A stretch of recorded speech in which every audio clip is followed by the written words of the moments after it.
Hello, everyone. And today we're going to do something very, very different.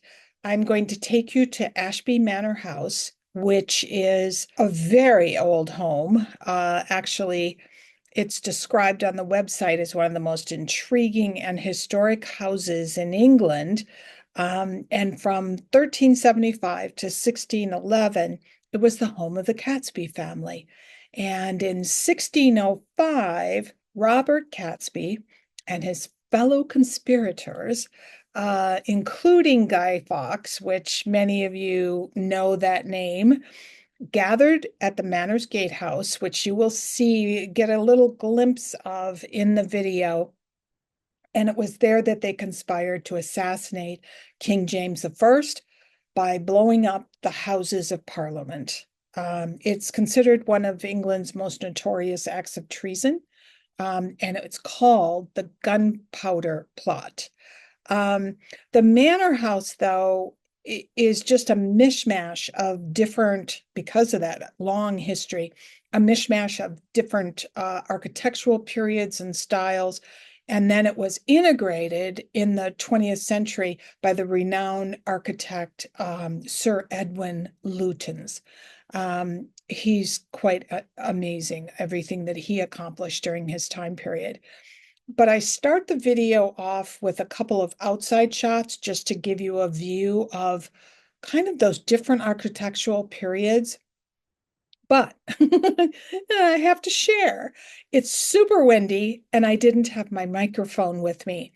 And I went out the front door and the door slammed behind me and I couldn't get back in. Actually, I had to be texting people and banging on the door later in order to get back in because no one was there. No one was close to that room.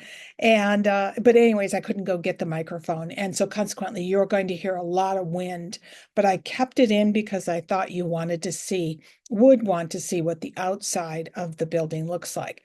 Inside was spectacular. A lot of it I couldn't film, but I tried to do what I could do so that I could bring you in. It's the most spectacular, interesting home I have been in a long time. There's all the old parts, very old parts that you think would be really dark, but it wasn't. It was all light and cheery and light wood, and there's a happiness in that home that you can actually feel.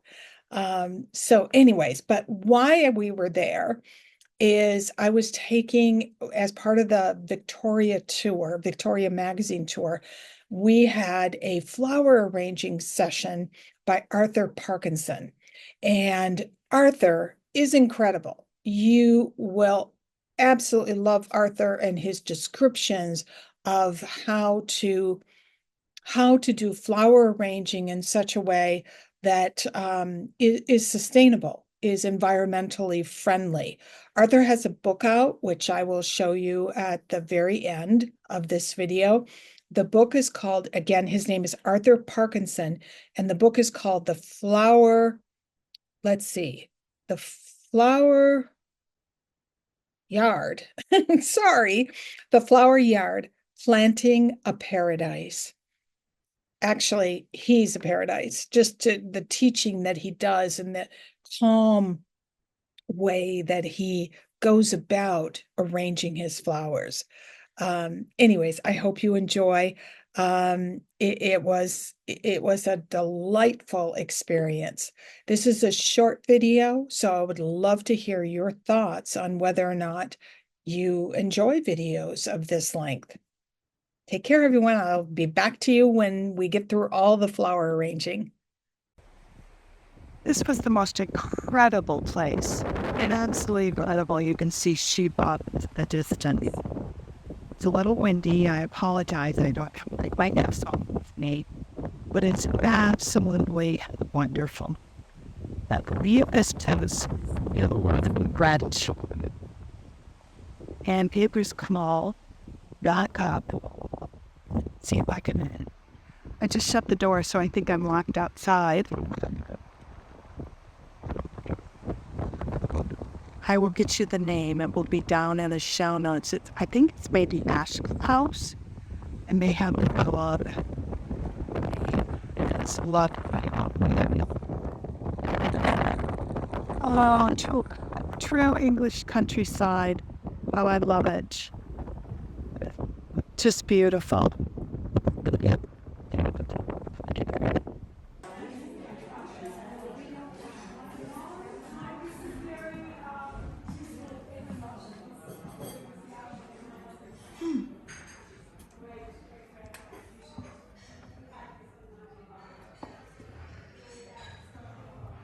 What are the books?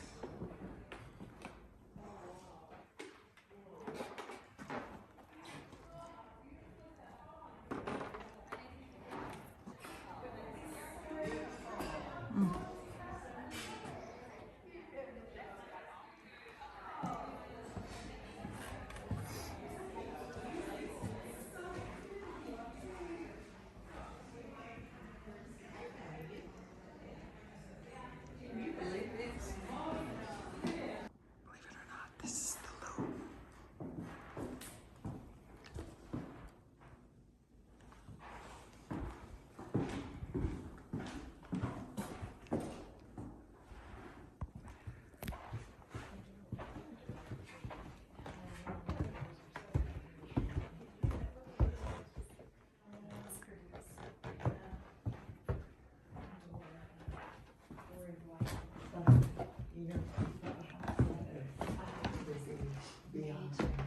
this is the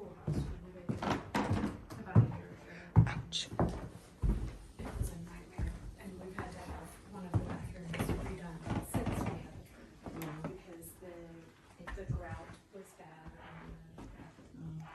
and our we had to have the other also. So it's like, how did we do this? Yeah. But we had hardly.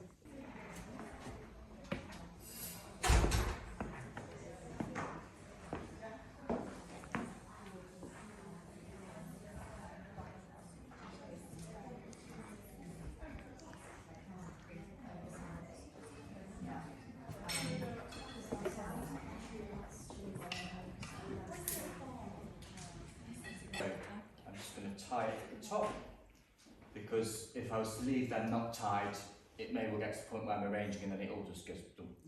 We don't want that. No, that would be a catastrophe. And obviously if I was doing this for an event situation, I would be having to arrange where it would have to be, because it's hard to move things once you've arranged them and they're full of water. Foundation of our arrangement. Now, I always tend to start off with foliage. With dahlias, to be honest, you don't have to use any foliage, because the dahlias, if you're picking them in different varieties and different shapes, they often lend themselves to each other. But I've got some foliage here that I really think will make this look like a Rousseau painting. So this first one is dill. Now dill is wonderful as a cut foliage, but I did do something to these stems when I picked them that have stopped them going like wilting spinach. If you're in a rush and doing an event, half the time when you're bin bagging everything up at the end of a wedding or anything else, that chicken wire is going to end up in a landfill. So at least by using branches, everything can be composted, or if it does end up in the bin, the branches will biodegrade. So that's a nice thing.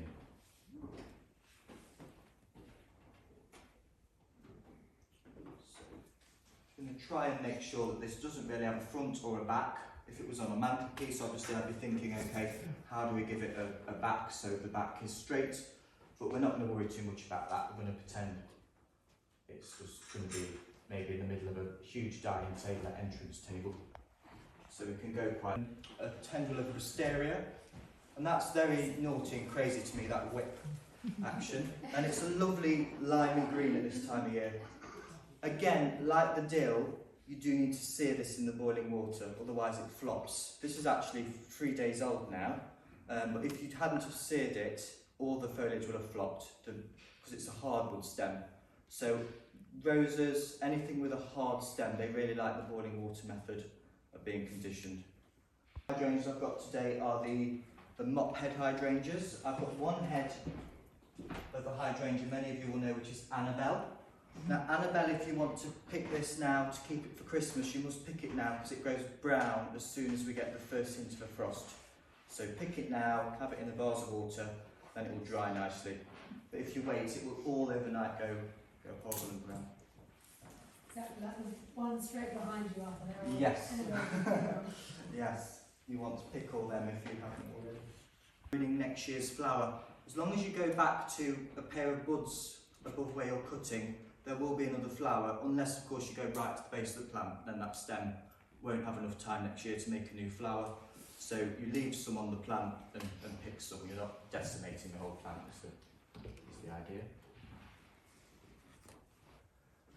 It's called amaranthus, and you grow it for the seed head. I've actually taken the leaves off because they tend to flop very quickly, but the seed head is wonderful. It's like something off Sesame Street, isn't it, or Yeah. the Muppets. So this is Red Army, and this one is Green Trick. And they actually look beautiful growing in a pot or even a hanging basket because all those tendrils, they just flop down like a waterfall. And again, if you leave them in the garden into the winter, garden birds love them because all of this is seed, like a stick of millet. So your garden birds will really appreciate them. I mean, they do dry very nicely actually if you cut them early enough and just leave them in the house. This one in particular will keep its colour. So you used to see them much more in dried flower arrangements. But I like them as fresh actually, and they're very easy to grow from seed. So you'd sow these in this part of the world, kind of the middle of spring towards the end of spring, so May, June time, and they grow very, very fast. And if they like your garden, they'll even self-seed, so they're not tricky at all. Weather has not been very helpful with me picking because dahlias, they like the rain, but they don't like it to rain too much. They just hold on to all that moisture, and if they can't lose it, they then start to go soggy. So this kind of highlighter pink one, that's called Fascination, which is a very, very good prolific variety.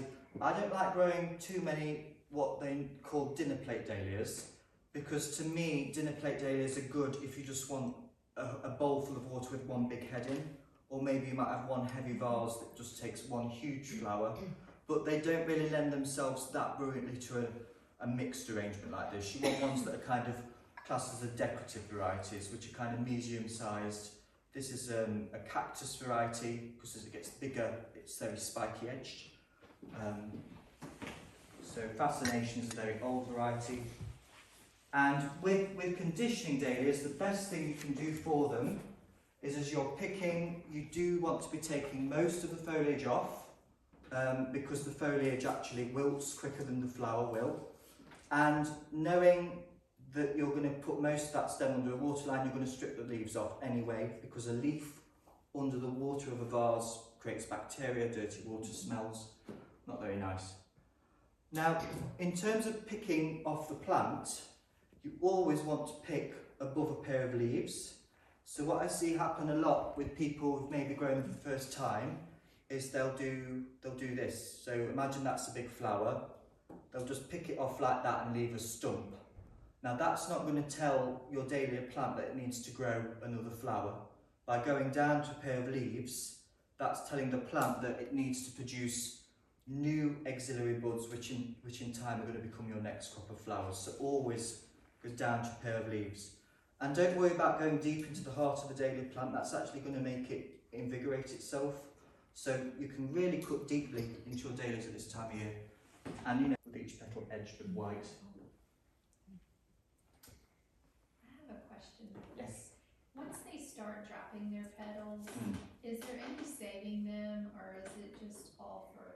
It's just to get, I mean, they kind of don't drop their petals, instead they kind of go like an old bit of rag, kind of gets soggy from the outside in. So you can kind of groom them and take the outer petals off, and the heart still looks quite fresh, but no, once there isn't really, because I mean the thing about dahlias is the reason they're such good cut and come again flowers is their vase life is only going to be 4 days at best really for most varieties. I mean the ball dahlias, they last quite well, which are these ones, but it kind of depends on variety as to how long you're going to get out of them, because they're going to wilt before the flower. But yeah, I mean if you've got bags of time, you could sear them, they won't mind it. It might help them for an extra day, but they'll still start to flop. Okay. Yeah, it's more the foliage that love the hardwood. Just going to take that down there. That. Holland Festival.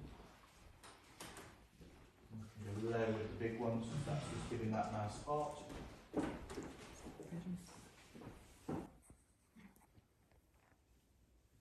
In the fall, excuse me, in the fall when the Annabelles are finished and they've gone brown, Yes. how far do you cut the plant back? So normally you'd wait until spring to cut them. These are the Annabelle hydrangeas that this gentleman's asking about. So over here we'd cut them back probably end of April, because we like to have the flower head for structure in the garden. So they're cut back quite rudely actually, quite low to the ground. Leave about 4 buds on each stem. And they'll then flower very well, rather than leaving them tall, cut them quite down. Yeah, I've cut them off late in the fall, Yeah. and then I've had sections where it just comes up with green foliage. Oh, okay. No flowers. But Yeah. Other areas, lots of flowers. So I don't know. Okay. Did I not cut them off and leave a couple of buds? Is that probably the... What do you do with your one out here? Do you cut it down in the spring or? In the spring, I take the Yeah. yes. Yeah. We But do you? did say that first with the. Yeah. And do you find that all yours flower again or? Yes, they're on their the third season's been not as good as the other two. So.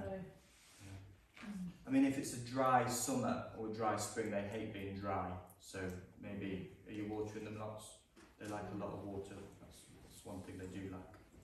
Well, we have them on both sides of a small cottage, and on the one side, on the south side, they flower profusely and they're lower, but on the north side, they grow very tall and they don't flower, but they were the same plants purchased at the same time. They're all Annabelles, so I don't know what to do. And are you mulching them with manure in the winter? No, we're not, no. Maybe give them a good mulch, because they are quite hungry. So I would maybe mulch them really well, so they're well fed, and that might help if one's struggling more than the other, maybe.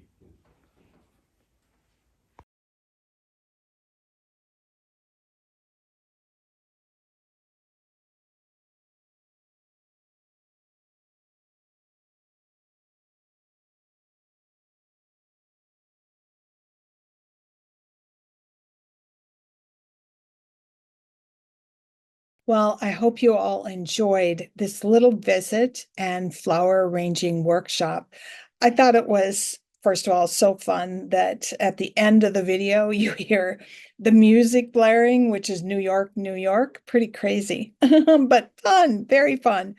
That is how I would describe Ashby Manor House and the woman who, along with her husband and family, own this particular house today, and make it a space that people can rent. People could have events at. The actual caterer that she used for the lunch, unbelievable. It was probably one of the best meals I've ever had. So I highly recommend Ashby Manor House. And I can't say enough good things about Arthur Parkinson. His book is incredible. Yeah, I think it's wonderful. I would also, in a second, hire, if you have a garden club or you have an antique show where you need a particular speaker or need a presenter, Arthur is fabulous. He so calmly explains things. He's very warm, very personable, and just wonderful. At the very end, he did book signings, and he does some art drawings. And so you got to choose if you wanted a monkey, I think it was, I can't remember. It was a monkey, a rabbit, and something else. And yeah, so he took the time to make every book special. Now, like I said, this video is very different. It's much shorter than what I normally do, and it's more of a teaching video. So if you like this and you want to see more like this, let me know, because it was a bit of a test, if you want to see it, say it that way. If you like the video, give me a thumbs up, let me know, comment. I try to answer all of your comments, so please do let me know what your thoughts were on this particular video, and share it. Share this channel, because there's more coming. And if you liked this, more of this will be happening in the future. So take care, everyone, and see you soon.